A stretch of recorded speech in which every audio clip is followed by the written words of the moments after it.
नमस्कार प्रिय विद्यार्थियों।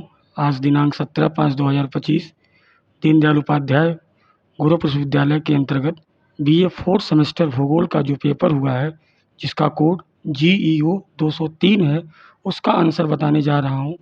अतः आप लोग कमेंट में ज़रूर बताइएगा कितना सही हो रहा है। तो हम स्टार्ट कर रहे हैं। क्वेश्चन नंबर 1, आर्थिक भूगोल किस विषय की उपशाखा है? तो इसका ऑप्शन है पहले का बी। दूसरा क्वेश्चन है, छायापुंज संकल्पना का प्रतिपादन किसने किया? इसका आंसर है ए, जिम्मरमैन। कोलार सरोवर स्वर्ण क्षेत्र स्थित है। क्वेश्चन नंबर 3 का आंसर डी, कर्नाटक राज्य। निम्नलिखित में कौन सी नकदी फसल है? ये आपका चौथा प्रश्न है, जिसका आंसर होगा डी ऑप्शन, चाय। अब आते हैं हम लोग क्वेश्चन नंबर 5 पे। मैसावी श्रेणी का संबंध है, तो ये संयुक्त राज्य अमेरिका से संबंधित है राज्य। इसका डी ऑप्शन होगा, लॉ आयस्क। छठा प्रश्न है, विकासशील देशों के लिए वैश्वीकरण का संभावित नकारात्मक परिणाम क्या है? तो विकासशील देश यानी जो अपने संसाधन का पूर्ण रूप से उपयोग कर रहे हैं अभी, तो इसका ऑप्शन हो जाएगा बी, श्रम और प्राकृतिक संसाधनों का शोषण। अब आते हैं क्वेश्चन नंबर 7, एशिया का चावल का कटोरा, the rice bowl of Asia. इसका आंसर होगा बी, थाईलैंड। विटीकल्चर किस कृषि से संबंधित है? ये 8वां क्वेश्चन है आपका। इसका ऑप्शन है डी, अंगूरों का व्यापारिक स्तर पर उत्पादन। क्वेश्चन नंबर 9 है, ब्राज़ील में कहवा के बाग कहलाते हैं? तो इसका ऑप्शन बी है, फैजेंडा। डी विटलसी ने विश्व को कितने कृषि प्रदेशों में विभाजित किया? तो इसका ऑप्शन है 13। आगे बढ़ते हैं हम लोग। 11वां क्वेश्चन है, विकासशील देशों में किस वर्ग का अधिक आर्थिक क्रियाकलाप अधिक पाया जाता है? तो आपको पता है कि विकासशील देशों में सर्वाधिक क्रियाकलाप कृषि कार्य किए जाते हैं, अर्थात प्राथमिक क्षेत्र, यानी बी ऑप्शन इसका आंसर सही होगा। संसाधन होते नहीं बनते हैं, इस किसका कथन है? तो इसका कथन दिया है बी का, बी ऑप्शन है, जिम्मरमैन। 13वां प्रश्न है, निर्माण उद्योग किस आर्थिक क्रिया में आते हैं? तो आपको पता है कि आर्थिक क्रियाकलाप 3 तरह के होते हैं, प्राथमिक, द्वितीयक, तृतीयक। तो जब निर्माण उद्योग की बात होगी यानी विनिर्माण से संबंधित, इसका ऑप्शन हो जाएगा ए, द्वितीयक। कृषि प्रदेशों का सीमांकन सर्वप्रथम किस विद्वान ने किया था? तो इसका ऑप्शन होगा बी, डी विटलसी। क्वेश्चन नंबर 15 पे आते हैं हम लोग। निम्नलिखित में से कौन सी नकदी फसल है? देखिए, एक बार रिपीट किया गया, पुनः क्वेश्चन ये है, लेकिन इसका ऑप्शन होगा ए, कपास। निम्नलिखित में से सर्वसुलभ संसाधन कौन सा? सर्वसुलभ यानी सर्व जगह उपस्थित हो। तो क्रियोलाइट एक खनिज संसाधन है जो हर जगह मिलता नहीं। हीरा, ये भी एक संसाधन है, अधात्विक खनिज नहीं प्राप्त होता हर जगह। सोना भी हर जगह नहीं प्राप्त होता। तो डी ऑप्शन होगा, उपयुक्त में से कोई नहीं। विश्व व्यापार संगठन की स्थापना कब हुई? आपका प्रश्न नंबर 17 है, जिसका ऑप्शन होगा सी, 1 जनवरी 1995। क्वेश्चन नंबर 18 आते हैं, निम्नलिखित में से कौन सा लौह अयस्क का किस्म नहीं है? तो आप देखिए, इसमें मैग्नेटाइट, सिडेराइट, हेमेटाइट, यह लौह अयस्क के किस्म है, लेकिन ए ऑप्शन लिग्नाइट नहीं है, ये कोयले का अयस्क है, कोयले का रूप है। क्वेश्चन नंबर 19 पे हम आते हैं, आर्थिक भूगोल का उद्भव सर्वप्रथम किस रूप में हुआ? तो आर्थिक भूगोल का उद्भव हम सर्वप्रथम वाणिज्य भूगोल के रूप में करते हैं, यानी ऑप्शन नंबर ए।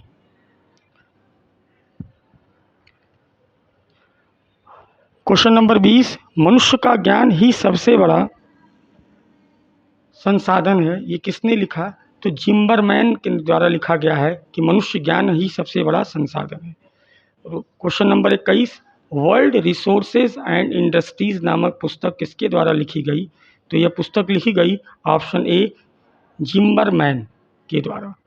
मैनचेस्टर किस उद्योग के लिए प्रसिद्ध है? तो मैनचेस्टर आपका ग्रेट ब्रिटेन में है, इसका आंसर होगा डी, सूती वस्त्र। क्वेश्चन नंबर 23, संयुक्त राज्य अमेरिका का सुपीरियर झील प्रदेश किस खनिज के उत्पादन हेतु विश्व प्रसिद्ध है? तो इसका ऑप्शन डी है लौह अयस्क। क्वेश्चन नंबर 24 पे आते हैं हम लोग।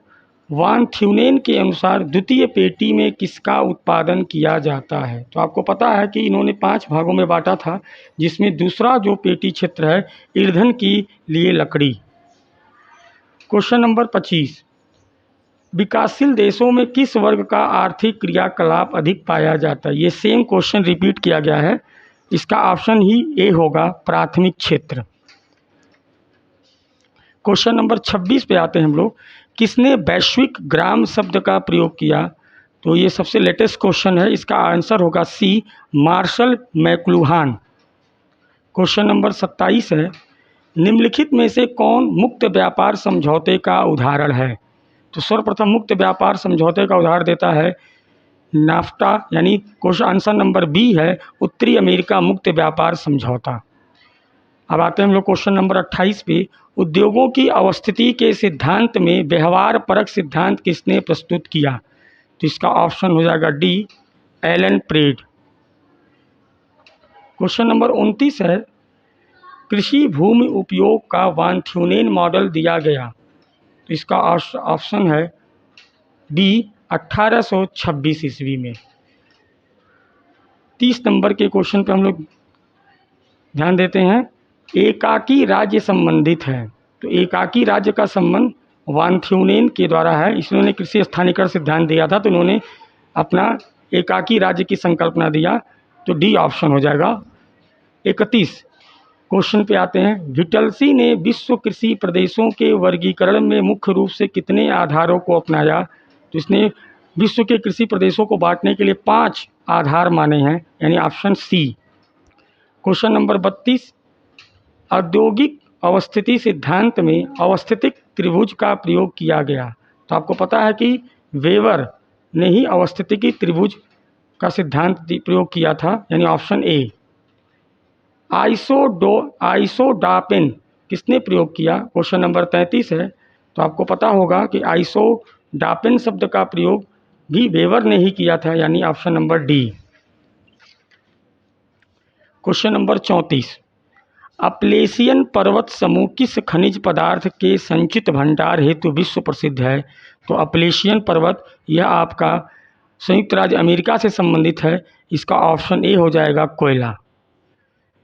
सबसे उत्तम किस्म का कोयला?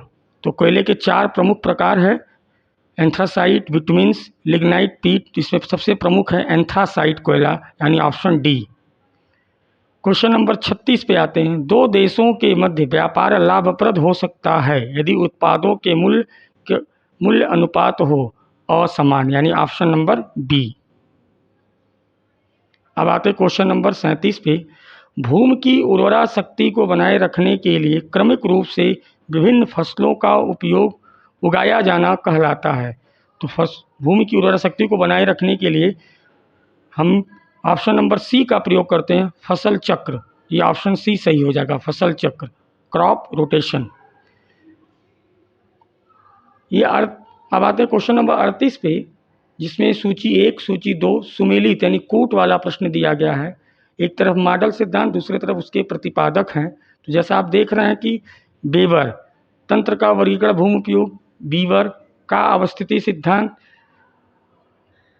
वान थ्यूनेन का विचलन विधि न्यूनतम परिवहन, और विटलसी का सामने दिया है लागत का सिद्धांत। तो इसका ऑप्शन हो जाएगा बी, वेबर का परिवहन लागत सिद्धांत, विटलसी का विश्व कृषि तंत्र वर्गीकरण। इस प्रकार ऑप्शन नंबर 38 इसका सही होगा। क्वेश्चन नंबर 39, यूरेनियम किस प्रकार का संसाधन है? तो इसका ऑप्शन है, यूरेनियम एक आणविक खनिज संसाधन है, इसलिए हर जगह नहीं प्राप्त हो सकता, इसलिए सर्वसुलभ नहीं होगा, विरल। यह बहुत नाम मात्र का नहीं, लेकिन यह तटीय क्षेत्रों के अंतर्गत पाया जाता है। ऑप्शन बी हो जाएगा, केरल, एकल। ऑप्शन नंबर 40 पर आते हैं। क्वेश्चन नंबर 40 पर, विश्व व्यापार संगठन का मुख्यालय कहाँ स्थित है? तो ये सिंपल सा क्वेश्चन है, इसका ऑप्शन हो जाएगा बी, जिनेवा। अब आते हैं क्वेश्चन नंबर 41, मिश्रित खेती किससे संबंधित है? तो मिश्रित खेती का संबंध नीदरलैंड ऑस्ट्रेलिया से है। एक फर्म पर फसलों उत्पादन एवं पशुपालन, यानी ऑप्शन सी। अब आते हैं प्रश्न 42 पर, ट्रक फार्मिंग किसके लिए प्रयुक्त होता है? तो आपको पता होगा ट्रक फार्मिंग का प्रयोग मुख्यतः यूएसए में किया जाता है। इसका ऑप्शन हो जाएगा सी, सब्जी उत्पादन। अब आते हैं प्रश्न संख्या 43 पर, निम्नलिखित में से कौन प्राथमिक क्रियाओं के अंतर्गत नहीं आता है? तो प्राथमिक क्रियाओं का मतलब जो सीधे सीधे प्रकृति से हमें प्राप्त होती है, तो वानिकी, चराई, बागाती कृषि, ये 3 ऑप्शन नहीं है। ऑप्शन नंबर सी क्या है? ये प्राथमिक क्रिया से संबंधित नहीं है, वित्तीय सेवा। ऑप्शन आपको आते हैं प्रश्न संख्या 44 पर, विश्व का सर्वाधिक कोयला उत्पादित करने वाला देश, इसका ऑप्शन हो जाएगा बी, चीन। ऑप्शन अब क्वेश्चन नंबर 45 पर आते हैं, भारत में लौह अयस्क उत्पादक अग्रणी राज्य समूह है। तो भारत में सर्वाधिक लौह अयस्क के उत्पादक अग्रणी राज्य हैं। इसमें ऑप्शन सी दिया है, कर्नाटक, छत्तीसगढ़, उड़ीसा। अब आते हैं प्रश्न संख्या 46 पर, निम्नलिखित में से कौन सा नवीकरणीय संसाधन, नवीकरणीय संसाधन का मतलब जिसको हम पुनः दूसरे रूप में ढाल सकते हैं, तो कोयला ये अनवीकरणीय है, पेट्रोलियम अनवीकरणीय है, खनिज अनवीकरणीय का मतलब जिसका एक बार प्रयोग करने के बाद वो पुनः उस प्राप्त नहीं किया जा सके, तो इसलिए ऑप्शन नंबर डी है, जल। अब आते हैं प्रश्न संख्या 47 पर, लदांग कृषि संबंधित है। तो लदांग एक प्रकार का कृषि कार्य है जो मुख्यतः मलेशिया और इंडोनेशिया देशों में किया जाता है। ये स्थानांतरित कृषि से संबंधित है। ऑप्शन नंबर ए सही होगा आपका। अब आते हैं प्रश्न संख्या 48 पर, प्रकृति के आधार पर संसाधन को कितने भागों में बांटा गया है? तो प्रकृति के आधार पर, उसकी बनावट के आधार पर प्राकृतिक संसाधन, मानवीय संसाधन, ये 2 संसाधन दिया गया है। इसलिए ऑप्शन नंबर सी हो जाएगा, उपरोक्त दोनों। अब आते हैं प्रश्न संख्या 49 पर, तृतीय आर्थिक क्रियाओं में सम्मिलित है। तृतीय आर्थिक क्रियाकलाप मतलब जो मैं बताया हूँ क्रियाकलाप 3 प्रकार के होते हैं मानव के द्वारा, प्राथमिक, द्वितीयक, तृतीयक। तो तृतीय आर्थिक क्रियाओं में सम्मिलित है परिवहन, संचार, व्यापार, यानी ऑप्शन नंबर डी, उपरोक्त सभी। अब आते हैं अंतिम प्रश्न पर, निम्नलिखित में से किस ने डी विटलसी द्वारा 1936 में विश्व के कृषि प्रदेशों के सीमांकन में आधार स्वरूप सम्मिलित नहीं किया गया? तो विटलसी ने 1936 में विश्व के कृषि प्रदेशों में बांटा है। उसने कुछ सीमांकित मापदंड माना था, जिसमें से आपका ऑप्शन नंबर डी, भू स्वामित्व, लैंड ऑनरशिप नहीं है, यानी ये आपका ऑप्शन नंबर डी सही होगा। इस प्रकार आपको मैंने 50 प्रश्नों के आंसर दे दिए हैं। आशा करता हूं कि आप लोग कमेंट में अपने कितने कुल प्रश्न सही हुए आप ज़रूर बताएंगे। धन्यवाद।